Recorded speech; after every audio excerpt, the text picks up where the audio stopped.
Y yo, ¿qué lo que cómo estamos, mi gente? Yo me he ido resfriado como el 80% del año. Y sí, ya sé que este vídeo tendría que haber llegado hace, pues prácticamente 9, 7 meses. No lo sé, la verdad. Soy el peor intento de youtuber que te puedes encontrar por internet. Pero hemos vuelto, que eso es lo importante, mis amores. Un poco más y me como el micro, sinceramente. Lo tengo pegado a la cara.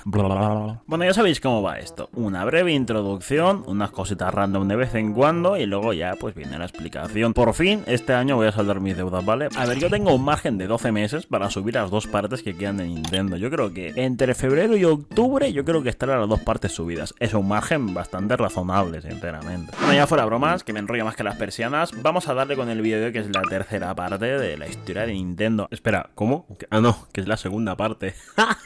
Tócate los huevos. Perdón, se me dio la pinza. Bueno, va, a ver si los subo ya todas, por favor, que me voy a morir, joder. Así que, dentro vídeo.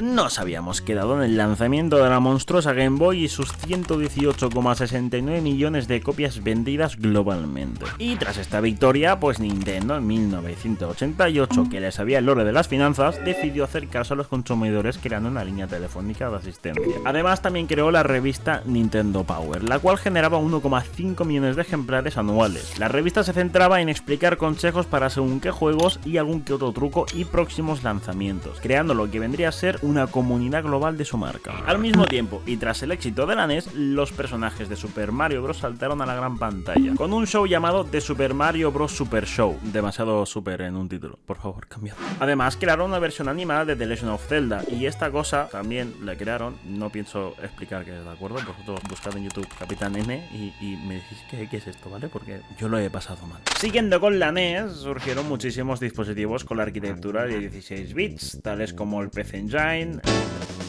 y la Genesis de Sega, que les permitía contar con gráficos y un sistema de audio mejorado en comparación con la NES, por lo que la gran N se puso manos a la obra para no quedarse atrás, y Masayuki Uemura, un crack por cierto, se puso a chambear en el nuevo diseño de la consola, así que rápido se pusieron en contacto con Sony, sí, los mismos de PlayStation. Te advierto que se viene lore guapo, así que coge palomitas. Los llamaron para desarrollar un chip especial de sonido para la nueva consola que tenían en mente. Dicho chip se encargaría de reproducir sonidos en estéreo y efectos especiales digitalmente.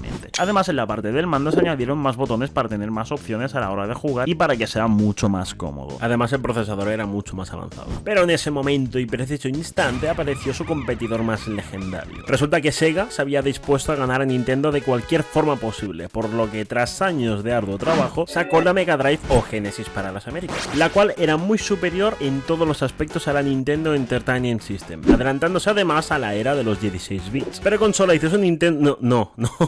No, para nada, pero para nada, muchas horas delante de la pantalla, madre de Dios. Pero Nintendo hizo su consola a fuego lento. Estaban seguros que la nueva consola iba a reventar en ventas a la Sega, sobre todo por su gallina de huevos de oro, es decir, el cuarto juego de Super Mario Bros. Tras ultimar algunos detalles, la ahora bautizada Super Nintendo fue lanzada en Japón el 21 de noviembre de 1990, mientras que en Estados Unidos salió el 23 de agosto del 91 y en Europa en junio del 92. El recibimiento fue todo un éxito, como todo lo que hace Nintendo, pero Sega, que estaba por culera, empezó a hacer lo que se le llama en el mundo del marketing como campaña agresiva, en donde literalmente desprestigiaba a Nintendo con anuncios como este.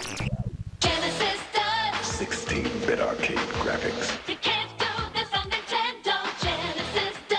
16-bit sports action.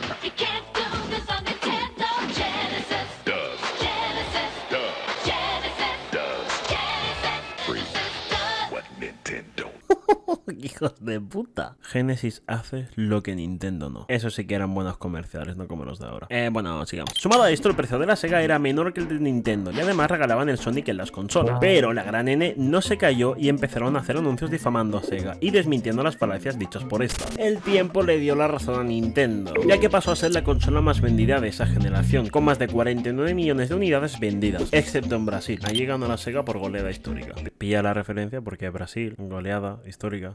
Mejor me callo. La razón por la cual la Nintendo ganó en ventas fue por su gran calidad audiovisual, además de una excelente creación de niveles y variedad de juegos. Cabe recalcar que algunos títulos tenían el sistema Super FX, dando una sensación 3D nunca antes vista hasta la fecha. Iba un poquito a 3 FPS, eso sí, pero bueno, era 3D. Era bastante bien conseguido, la verdad. Dicho chip fue creado por Nintendo junto a Argonaut Games, una empresa británica con poco más de 8 años de experiencia. Dicho chip se usó para juegos como Star Fox, Super Mario World 2, Dirt Trax DX, ni idea, y Vortex, que tampoco sé cuál es. Y ahora llegamos a la etapa donde Nintendo traiciona a Sony. Para la creación de la SNES, Nintendo tenía un acuerdo con Sony para la creación de chip de sonido, como dije antes, pero Sega, al poco tiempo de salir la Super Nintendo, empezó a crear periféricos que hacían a la Mega Drive más potente y versátil, convirtiendo la Mega Drive de 16 bits en una de 32 bits, por lo que Nintendo decidió volver a contactar con Sony para crear un periférico que leyera discos y se pudiera jugar también en cartuchos. Dicho periférico lo bautizaron como PlayStation. Sí, técnicamente esto fue la primera PlayStation. A medida que el proyecto avanzaba, Nintendo se preocupó por los términos del acuerdo con Sony, específicamente en cuanto al control sobre los derechos de licencias y los beneficios de los juegos producidos en formato de disco. Nintendo descubrió que Sony tendría un control considerable sobre los juegos creados para el sistema de discos, lo que significaba que Nintendo perdería parte del control y los ingresos, algo que lógicamente no le gustaba. Así que Nintendo, en vez de renegociar con Sony, decidió tomar una acción drástica. En 1991, durante la Feria de Electrónica de Consumo, donde todos esperaban el anuncio oficial de la colaboración entre Nintendo y Sony, la gran N sorprendió a todos anunciando que en lugar de trabajar con Sony, había decidido asociarse con Philips. Ole tus huevos, Nintendo. Y este fue el mayor fallo de Nintendo hasta la fecha. Además, este movimiento fue percibido como una traición por parte de Sony, ya que Nintendo no les había informado previamente sobre este cambio. Encima, para ser más desgraciados, el acuerdo con Philips fue un completo fracaso, igual que la consola que intentaron sacar llamada CDI. Hay que ser muy desgraciado, Nintendo. Y bueno, tras esta pelea entre titanes, Sony se fue cabreado, pero no sería la última vez que los viésemos.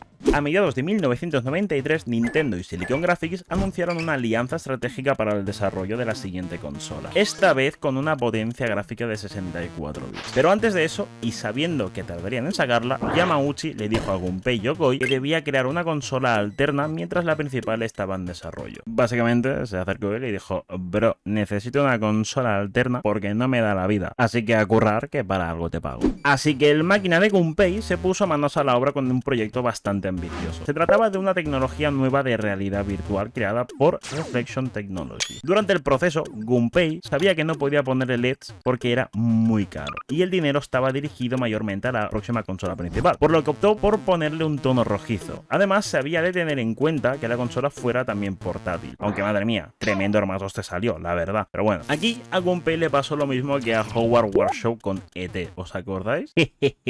El tiempo se echaba encima y tuvo que trabajar a marchas forzadas para finalizar lo que vendría a ser la Virtual Boy. Lastimosamente, esa consola fue un completo fracaso. Básicamente porque la consola se supone que era portátil, pero era un armatoste a más no poder, que eso era imposible de llevar. A la gente le daba jaquecas y encima salían mareados después de jugar un rato. El periodo de vida de la Virtual Boy fue de un año porque fue descontinuada, siendo así uno de los fracasos más fuertes y dolorosos de la gran N. Este fracaso llevó a que Gunpei se saliera de Nintendo en 1996, sintiendo que le había fallado a la compañía, no sin antes ayudar al desarrollo de la siguiente Game Boy Pocket. O eso es lo que dicen las malas lenguas, porque realmente, según una declaración por parte de Gunpei, él ya estaba decidido a salirse de la compañía a los 55 años para crear sus propios proyectos en solitario. Y tras llevar tantos años en la compañía, sentía que ese era el momento adecuado. Pero, por mala suerte, por así decirlo, con su retirada, la pérdida de dinero por parte de Nintendo y un artículo que le hicieron a esta, daban a entender que Yokoi había salido de la compañía a modo de asumir la responsabilidad del fracaso de la Virtual Boy. Cosa que no es verdad, ya que Yokoi llevaba desde que salió de la universidad en Nintendo, pero siempre quiso llegar a enfocarse en proyectos propios y ser independiente. Pero bueno, eso nunca lo sabremos. Lo único que sabemos con certeza es que Yokoi se fue de la compañía. Y por desgracia, en 1997, Gunpei Yokoi murió a causa de un accidente de coche. Un minuto de silencio, por favor. Pero dejemos los lamentos de lado, porque Sony sacó al mercado la PlayStation 1, con unos gráficos en 3D hiper bien conseguidos, siendo hiper revolucionaria y dejando a la Super Nintendo en segundo lugar. Nintendo atravesaba un bache bastante grande, puesto que Gunpei había muerto y la Super Nintendo estaba en segundo lugar. Así que se metieron de lleno con el proyecto Reality, cambiado posteriormente a Nintendo Ultra 64. Lógicamente, no fue todo a color de rosas. Esta consola llevaba desde el año 1993 en desarrollo, conjuntada por lo que se conocía como el Dream Team, donde Rare, William y Silicon Graphics junto con Nintendo se pusieron manos a la obra. La idea principal era que la consola funcionase y corriese juegos en 3D, algo que fue complicado para el modelo por la arquitectura de la consola. Se centraron principalmente en saber usar la nueva tecnología proporcionada por Silicon Graphics al 100%, al mismo que estaban haciendo el juego de Mario 64 para la salida de la consola. Uno de los cambios más grandes fue crear un mando con un joystick en el centro, dando un control muy preciso y explotando a los al máximo su funcionalidad, algo que no se había visto hasta la fecha. Pero justamente antes del lanzamiento de la consola, Sega y Sony llegaron con una fuerza hipertocha. Sega con su Sega Saturn, algo que no se esperaba ni las propias compañías de videojuegos, por lo que, por desgracia, esta consola apenas tenía juegos. Y Sony, que remodeló aquel prototipo de CD para la Super Nintendo y crearon lo que hoy conocemos como PlayStation, con muchos desarrolladores a su espalda gracias a la época en donde trabajó con Nintendo. Además, era súper fácil de programar y usaba CDs, algo que Nintendo no hacía. En ese momento, Nintendo estaba tipo... Nintendo se planteó cambiar a CDs, pero al final dijeron que no, por dos factores importantes. Los tiempos de carga con los CDs son mucho más lentos que con los cartuchos, y aunque en un CD cabe mucho más que en un cartucho, el factor más importante fue el problema del mercado negro de juegos, o sea, ser la piratería. Era demasiado fácil hacer copias de los juegos de CD. Así, tras un montón de problemas con diferentes empresas finalizando por fin la bendita consola, salió al mercado el 23 de julio de 1996 en Japón, y en Estados Unidos el 29 de septiembre de ese mismo año, siendo un éxito rotundo, sobre todo en Navidad, siendo así como el regalo prometido. El éxito fue tan grande que vendieron un total de 33 millones de unidades, siendo así una victoria enorme para la gran era, sobre todo por Super Mario 64, ya que fue la base para el desarrollo de muchos juegos a posteriori, aunque no todo es color de rosas, ya que con el paso del tiempo se dieron cuenta de que la variedad de juegos estaba siendo un caos, ya que programar para la Nintendo 64 era algo complicado para los desarrolladores de videojuegos, ya que era una tecnología demasiado nueva. Pero para intentar subsanar dicho problema, Miyamoto se puso manos a la obra para crear lo que vendría a ser un segundo pilar para la consola. Junto con los desarrolladores de Mario 64 buscaron la forma de usar la misma tecnología pero cambiando los escenarios y los protos. Fue así como con esfuerzo e ingenio, el 21 de noviembre de 1998 sacaron al mercado The Legend of Zelda Ocarina of Time, siendo un antes y un después para la comunidad, ya que usaron el mismo motor gráfico del Super Mario 64.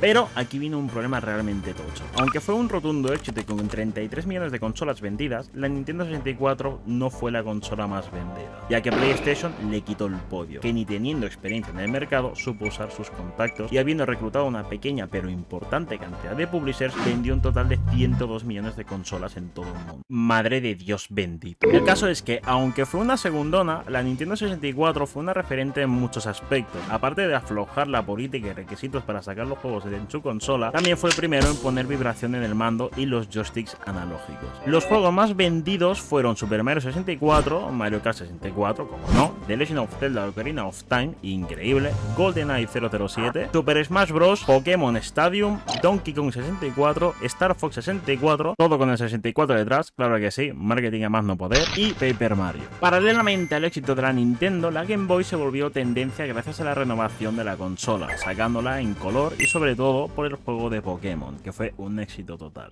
Y ahora llegamos a la siguiente consola tocha. La nueva consola saldría poco tiempo antes del ciclo final de la Nintendo 64. Llamaron al proyecto Dolphin. Junto a Nintendo estaban ARTX, una empresa fundada por los miembros de Silicon Graphics, que más tarde serían comprados por ATI, quienes colaborarían en crear una GPU para la consola. Todo esto vino a que ARTX, a diferencia que Silicon Graphics, aspiraba a aplicar su conocimiento en gráficos de alto nivel al mercado de entretenimiento y consumo masivo, algo que Silicon Graphics no quería hacer. Tras esto, Nintendo se puso manos a la obra e hicieron un pacto con IBM para crear su nuevo procesador, ayudando a poder crear un hardware fácil para programar, por lo que se centraron muchísimo en ese aspecto. A partir de aquí, se fumaron tremendo porro, que no puedo decirlo de otra manera, que literalmente crearon un sensor de movimiento para la consola y un display de cristal líquido que reprodujera imágenes en 3D. ¡Full porro! A mí no me mienta, Yamauchi, pedazo de porro te fumaste, cabrón. El caso, y como es lógico, todo esto tenía sus problemas. Aparte de ser exageradamente caro, el sensor de movimiento no estaba lo suficientemente avanzado como para hacerlo, por lo que estas dos cosas las descartaron y las dejaron como ideas guardadas para más adelante. El diseño de la consola fue un cubo, sí, un cubo, básicamente para poder llevarla a cualquier casa y que no desentonara con el orden. También incluyeron un conector de internet para poder jugar online. Y el factor más importante fue cambiar de cartuchos a minidiscos. Sí, Nintendo, para dar por culo a los demás, decidieron fabricar la consola, ahora llamada GameCube, con minidiscos. Cabían más, pero no lo mismo que en un DVD de consola normal. Esto se hizo para que no fuese tan fácil piratear el DVD. Esto generó mucha controversia entre los publishers. Y con razón, la verdad. Y bueno, el día de la presentación, curiosamente, curiosamente hicieron dos demos para enseñar la potencia de la consola. En una demo veíamos a 128 de Marios corriendo como subnormales y en otra pues una pelea entre Link y Ganon. Tras todo esto, resulta que al mercado llegó un competidor muy tocho. Así es, hablamos de Microsoft y su nueva Xbox. Y la cosa graciosa es que Microsoft intentó comprar Nintendo por 25.000 millones de dólares, pero Nintendo se rió en la cara de Bill Gates y entonces, pues Bill Gates, recontra cabreado, decidió meterse en el mercado. Pero eso es otra historia. Tras todo esto, y sin miedo, Nintendo sacó la GameCube, y por desgracia fue un rotundo fracaso, ya que Sony sacó la PlayStation 2, que reventó el mercado vendiendo un total de 155 millones de consolas en todo el mundo. Pero eso no significa que la GameCube no tuviese suficiente aceptación. Vendió un total de 22 millones de consolas en todo el mundo. Tras este momento, en la compañía se sabía que se tenía que hacer muchísimos cambios, y el señor Yamauchi decidió abandonar la compañía y cederle el puesto a Satoru Iwata, ya que ascendió en la compañía con nuevas ideas, por lo que Yamauchi supo ver a ese joven como el perfecto sucesor. Sabiendo que tenían que hacer un cambio, el mamadísimo Iwata decidió hablar con cada uno de los trabajadores de la empresa para escuchar propuestas y tener una cercanía más amigable con ellos. Además, se centró en crear una nueva consola portátil, ya que en este sector Nintendo era el jefe, por lo que Iwata se puso manos a la obra. Viendo el éxito que tuvo la Game Boy Advance, se centró mucho en crear algo innovador, por lo que lo primero que hizo fue cambiar el nombre de la consola portátil, cuyo nombre en clave fue Nitro, metiéndole caña y aprovechando un viejo modelo del Game & Watch. Decidió que la siguiente consola sería de 2 pantallas, imprescindible que la segunda pantalla fuese táctil, todo y para que fuese más accesible para diferentes edades. Además, los desarrolladores de juegos podrían ser más creativos al crear sus juegos. Madre mía, el Iwata cómo le mete al mercado. Tras una breve presentación en el E3 del 2004 y habiéndole cambiado el nombre a Nintendo DS, la gente quedó boquiabierta y fue un completo éxito en cuanto a recepción. La DS empezó a comercializarse a partir del 21 de noviembre del 2004, siendo un completo y exagerado éxito, convirtiéndose en un tercer pilar para la empresa. El primer modelo de la DS contaba con una retrocompatibilidad con los juegos de la Game Boy, algo que para posteriores modelos fue descartado. Además, incluía internet. Pero no todo fue color de rosa, ya que en ese mismo E3, Sony presentaba su nueva consola portátil, la PSP, entrando con una fuerza abrumadora. Pero lo que decidiría la comercialización serían los juegos que esta llevaría. Por lo que, gracias a un esfuerzo que yo digo inhumano por parte de Iwata, la Nintendo DS se consagró como la verdadera vencedora de las consolas portátiles. Lo gracioso es que en la empresa estaban todos cagados porque no sabían si Iwata lo estaba haciendo bien. Pero Iwata, como un dios Olimpo, dijo: mis cojones han llegado. Y boom, 154 millones de ventas, dándole una paliza abismal a los 76 millones de la PSP. Que te jodan, Sony. Qué pedazo de consola la DS, con muchísimos juegos. Mira el perrito, mira. Qué guapo el perrito. La DS reventó el mercado, tan así que había miles de juegos y batió récords de ventas, dejando a la Game Boy totalmente obsoleta. Así que Nintendo decidió retirar la Game Boy. F. Bonito. Y vamos a dejar el vídeo por aquí, porque ahora mismo nos vamos a meter en lo que viene a ser la sucesora de la GameCube. Si te ha gustado este vídeo, házmelo saber y os prometo que dentro de poco sacaré la siguiente parte. O sea, yo me río porque es que no sé cuándo va a salir, ¿vale? Pero, o sea, antes de final de año, la tercera parte va a salir. Si es que a quién pretendo yo engañar, de verdad. Bueno, yo lo voy a intentar, ¿vale? Pero de momento voy a ir sacando otro tipo de vídeos. Bueno, un besazo, muchas gracias por estar aquí y nos vemos en el siguiente vídeo.